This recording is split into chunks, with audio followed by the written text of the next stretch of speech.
The Fastest Gun Dead by Julian F. Grows, originally published in If, Worlds of Science Fiction, March 1961. Narrated by Tom Trussel. He was a big man, broad of shoulder, slim of hip. His Stetson was crimped Texas style, over slate-grey eyes that impassively had seen much good and more evil in their 26 years.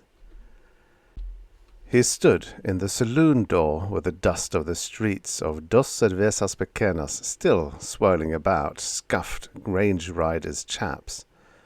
His left hand held open the weather-beaten swinging door. The right hovered over the worn peachwood butt of the Colt holstered on his right thigh.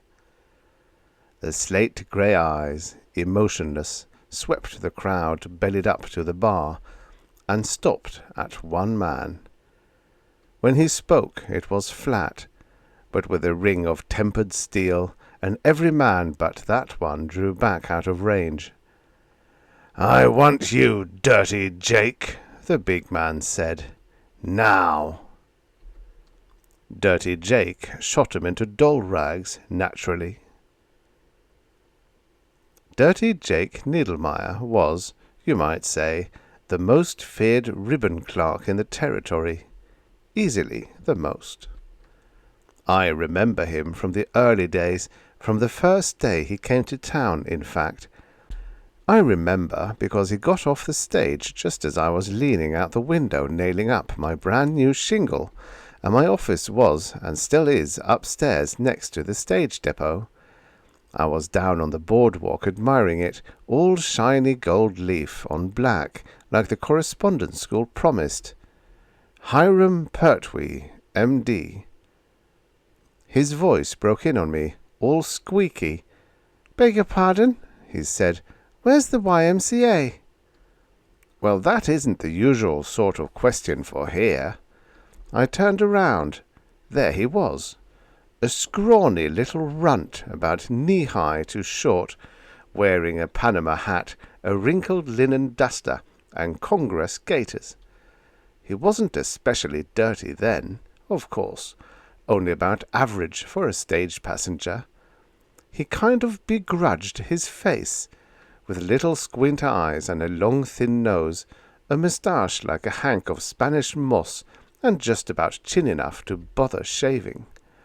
Under his duster he wore a claw-hammer coat, the only alpaca one I ever saw, and I never from that day out saw him wear any other.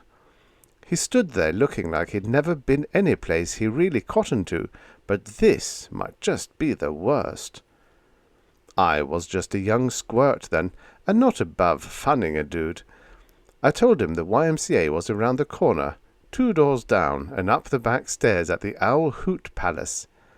He nodded and went the way I told him. That was, and still is, Kate's 4-bit crib. The girls there wear candy-striped stockings and skirts halfway to the knee, and the shirt-waists are open at the neck. Dirty Jake didn't speak to me for 3 years. He wasn't Dirty Jake then, though, just Jacob Needlemeyer, fresh from selling ribbons and yard goods in Perth Amboy, New Jersey, and hot to find a fortune in the hills. He'd been a failure all his natural life. This was a new beginning, for a man 34 who was already at the bitter end and looking for the path back. Gold was the way, he figured.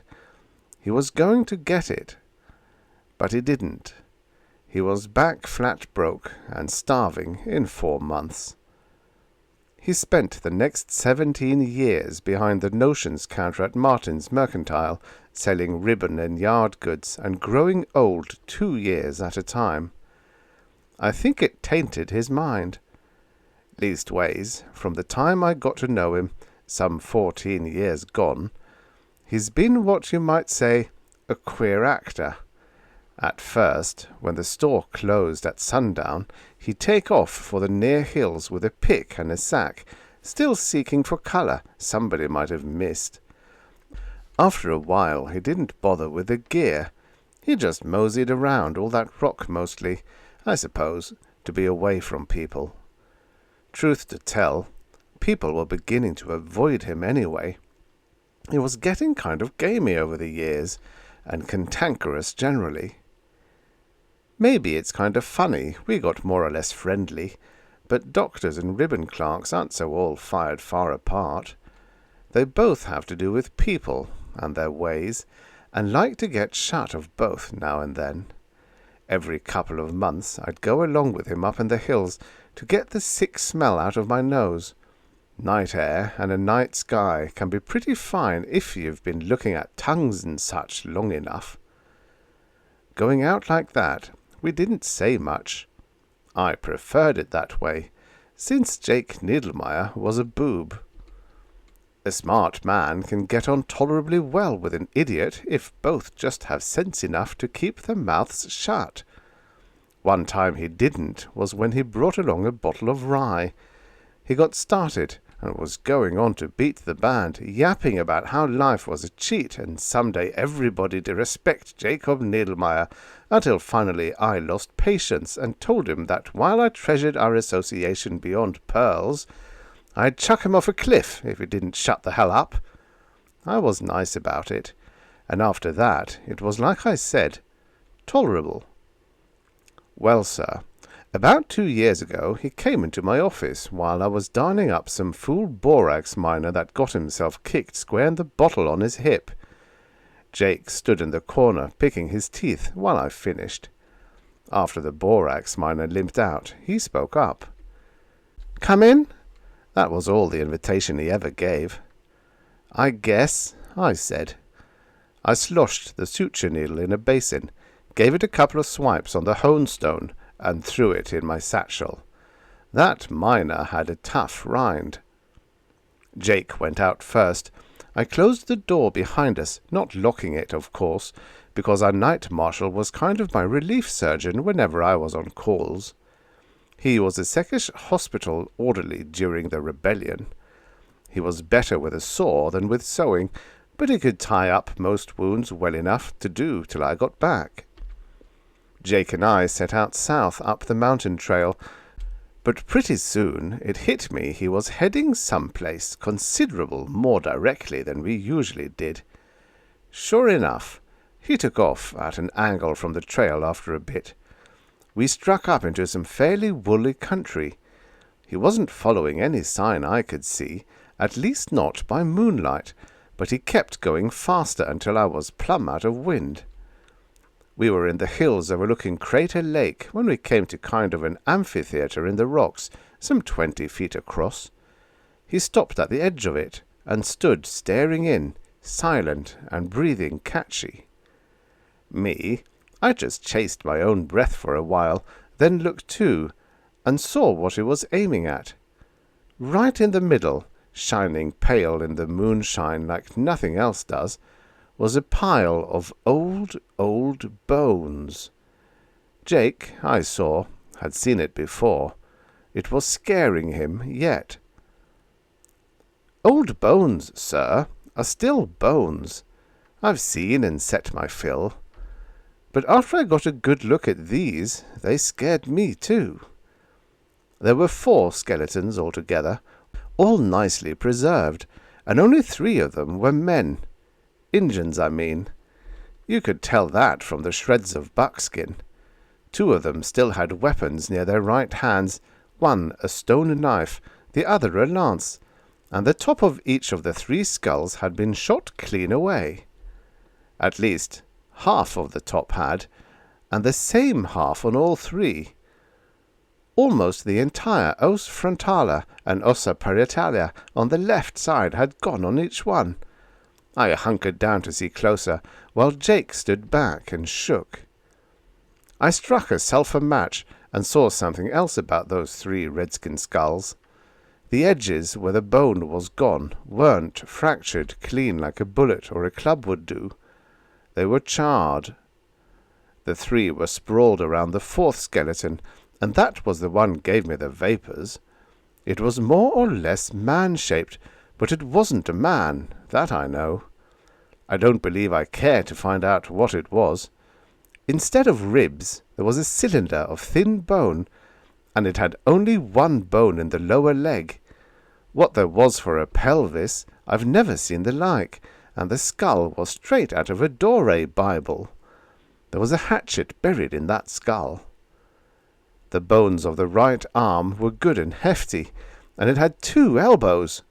The left arm was about half the size, not crippled, but smaller scale, like it was good for delicate work and not much else.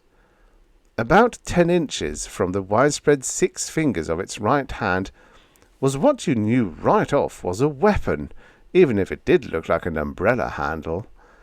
I was just reaching down to touch it when that fool Jake made his move. He'd been standing behind me, closer I bet than he'd ever got before, staring down at that 4th skeleton and making odd noises. I tell you, it was something for a medical man to see. Suddenly he grunted like he was going to be sick. He snatched up the femur from one of the Indians and swung it up to smash that 4th skeleton to smithereens. Well, sir, quicker than the eye could see, the umbrella handle smacked itself into the palm of that bony hand, sending fingers flying in 6 directions. It hung there in the air against what was left, trained dead on Jake's head, and it hummed. The femur dropped from Jake's right hand like he'd been shot.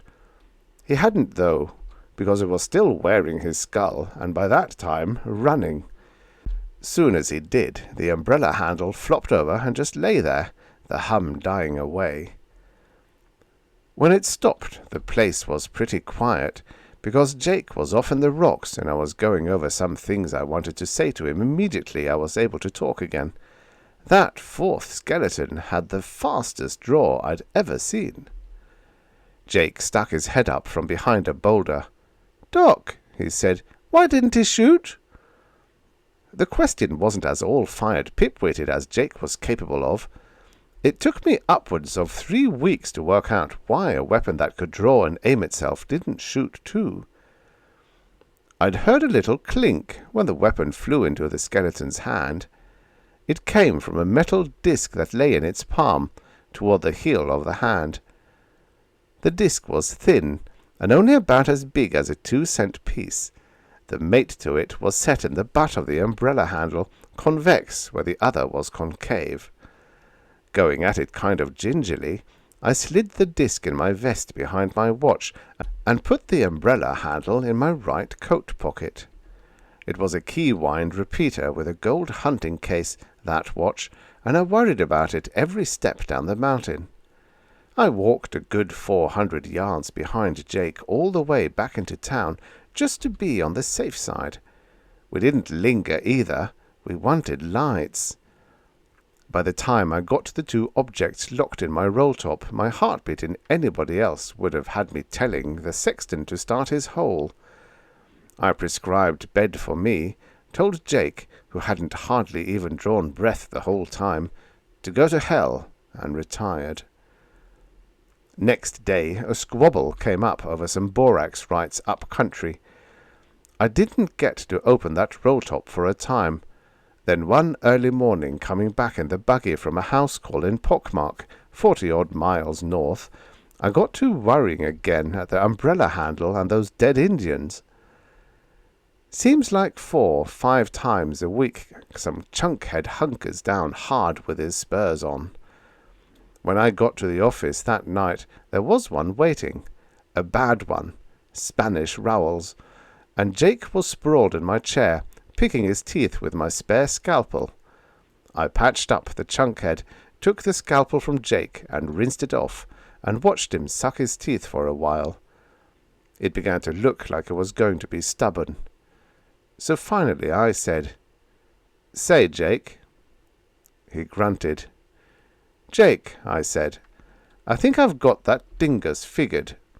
He snuck a glance over at the desk, so I knew he knew what I meant, but he was busy pretending that wasn't what he came to talk about. "I think it's a gun that can read minds like a gypsy," I said. Jake still looked bored, so I took the umbrella handle out of the roll-top and waved it at him. He dove off the chair and started rolling for the door. "You damn fool," I said. "It won't go off." I was reasonably certain it wouldn't, but I laid it back down by the disc gently anyhow and sat in the chair. I've only got the one chair, on the theory that anybody who isn't bad enough to lie on the table is well enough to stand. Jake edged over and stood like a short-legged bird on a barbed-wire fence. "It can what?" he said. "It can read minds," I said. "You were going to bash those bones. The gun knew it, and trained square on your head. You remember?" He remembered.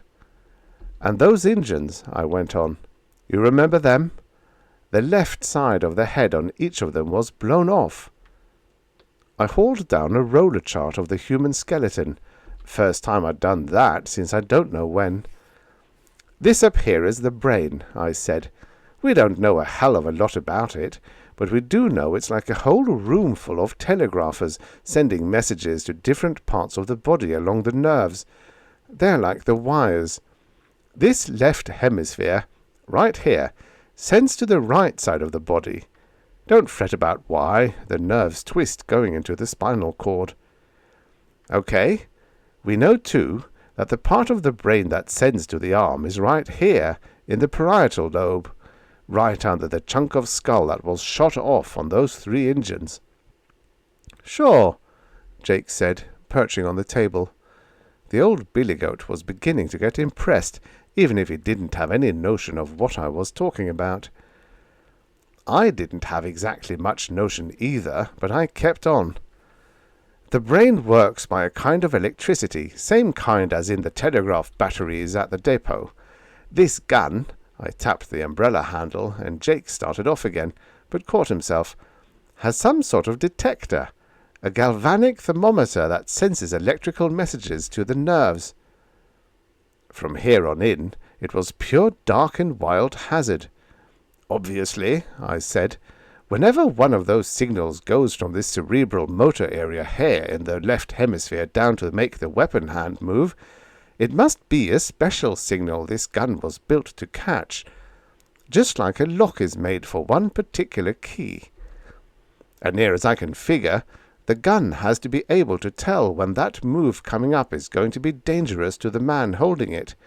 Stands to reason, if it can tell when a brain's signaling a hand, it can tell too if that brain is killing mad. Some people can do that, and most dogs. So, if it senses murderous intent and a message to the weapon hand to move, it moves too, and faster.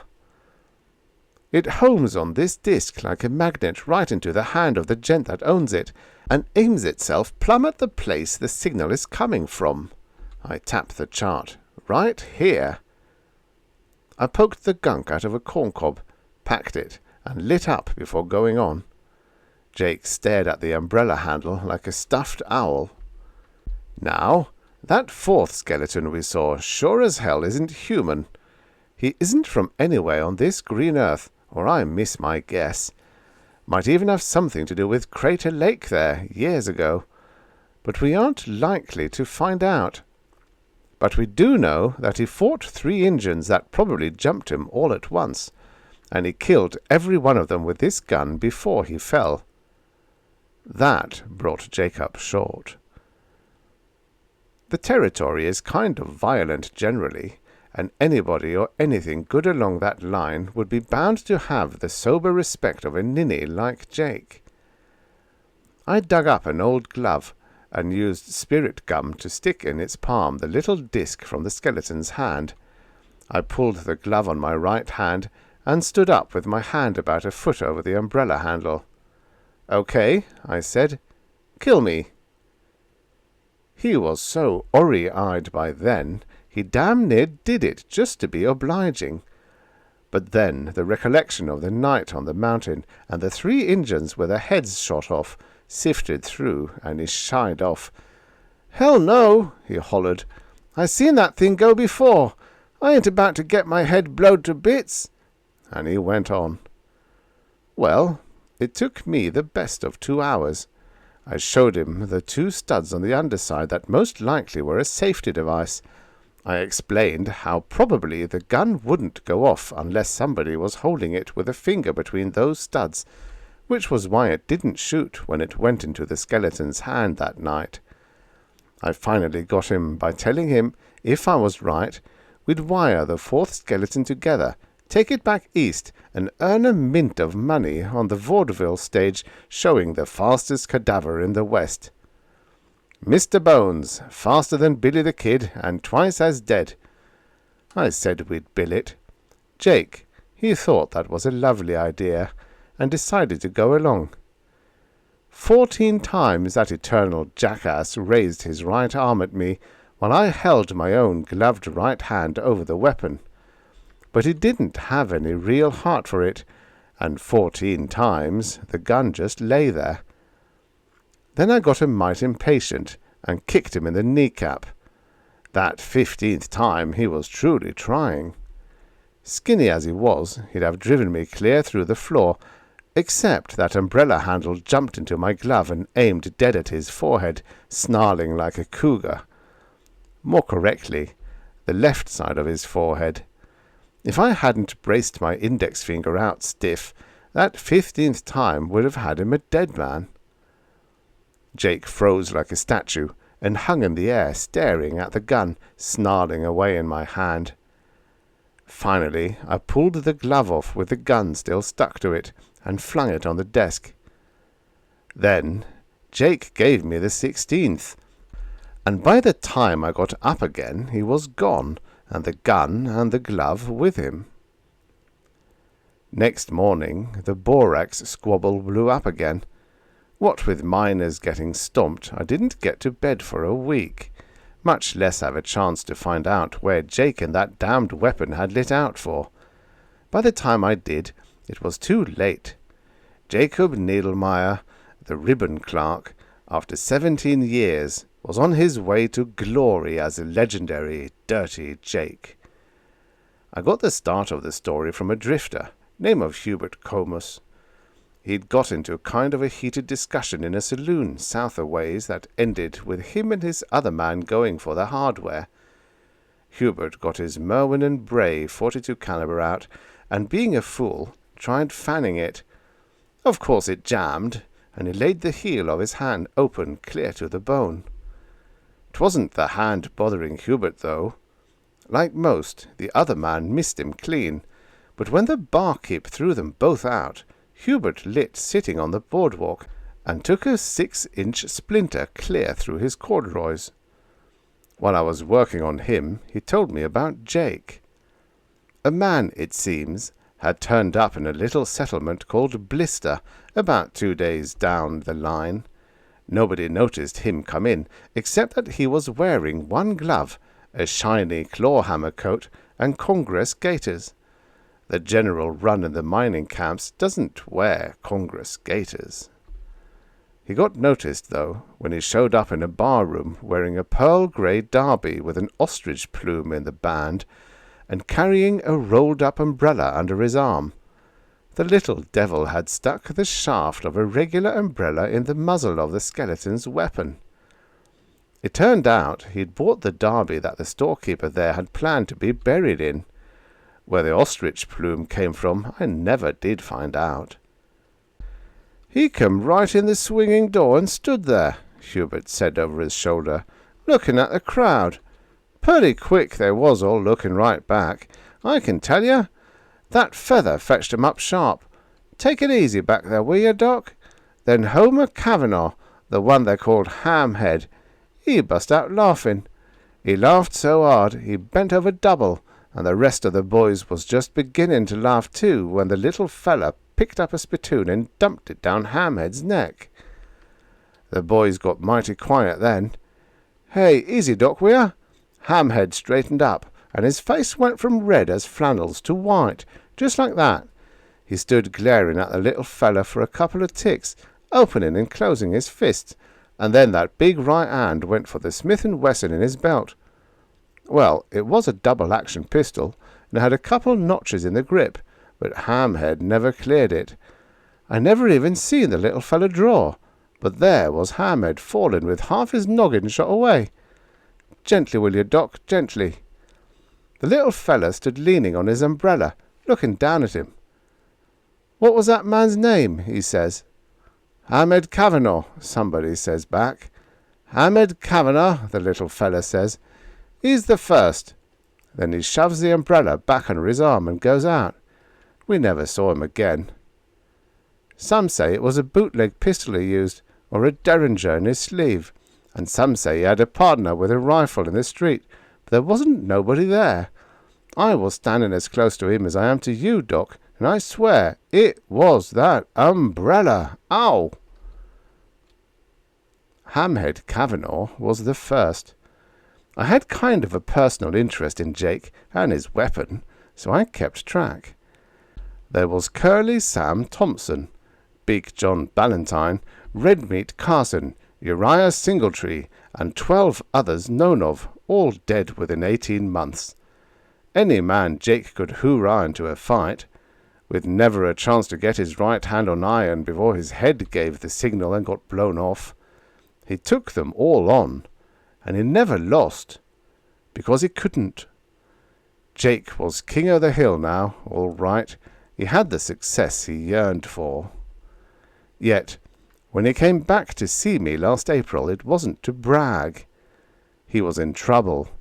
I looked up from a customer, a damn fool that sat on a Gila monster, and there he was, sneaking in the door, bareheaded, like a whipped hound, not the cock of the walk in the whole territory. He slid into the back room like a shadow, and the man I was working on never even knew he'd come. When I went in afterward, the lamp was out, the shade was down, and he was in a corner, nervous as a jackrabbit an eagle just dropped in a wolf den.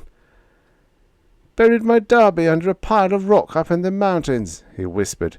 "Look!" and he held out his glove. It was plumb worn out.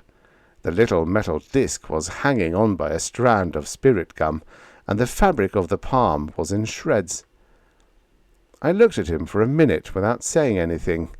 He was still wearing the claw-hammer coat over BVD tops, but it looked like he'd been buried weeks in it and dug up clumsy.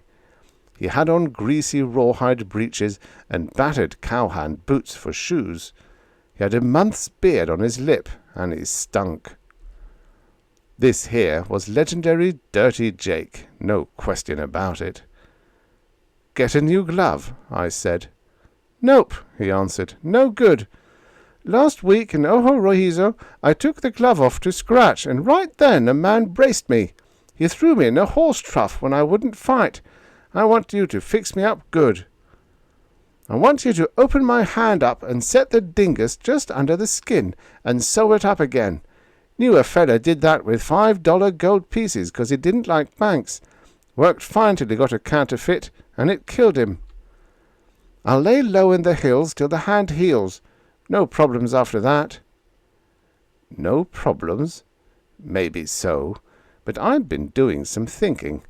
Still, I kept my mouth shut and did what he wanted, and he slunk off with no thanks. Don't guess I really had any coming. After he left, I got out my tally book and ticked off the men Dirty Jake had killed. One-Eyed Jack Sundstrom, Fat Charlie Tickner, Philander Quantrell, Lobo Stevens, Alec the Frenchman Du Bois, some jackass Texas nobody even knew, and the rest, all men whose brains had telegraphed a special signal to Jake's gun before it reached their own right hand. Well, there was a new pistolero in town. A month and a half later, I was craned around, trying to lance a boil of my own, when out of the corner of my eye I saw Dirty Jake go by under my window. He dug that hat with the ostrich plume out from under the rocks. His hand was healed. He was swinging his umbrella, and he didn't so much as look up. He was headed for the Owl Hoot Palace. I decided the boil'd wait. Less than 5 minutes later, I heard the shots. 2 of them. A second later, Jubal Bean, swamper at the Owl Hoot, came pounding up the boardwalk and hollered in the door. "Doc, better come quick! Dirty Jake just took a couple slugs in the chest, and he never even got to draw. I took my time. It was just a matter of odds, I said. Who got him? The new one, Jubal said. The man they call Lefty.